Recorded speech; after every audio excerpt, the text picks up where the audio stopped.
Intrigued as to how you develop infrastructure up north in the Ring of Fire. What strategies would you have to engage with the indigenous communities, because they seem to be a little disaffected with the government? I think you'd be a great person to bridge the gap. Look, that's there's an opportunity there, and I think what we have to do is we have to work with the indigenous communities in the north. When you look at the Ring of Fire, nothing will be produced without a revenue sharing model in which they do benefit from it.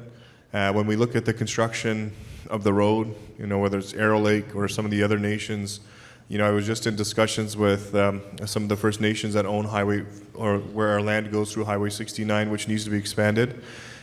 We have to sit down at the table, we have to take their considerations, but one of the methods we're using, for example, on Highway 69, which goes from Parry Sound all the way to Sudbury, which we will look forward to using in other places, is we enter into a joint venture with them that allows the indigenous community from the area to then be able to get jobs in construction, to have a part of that project, to have their own people locally employed through that project as they build it. And that's something that maybe hasn't happened as much.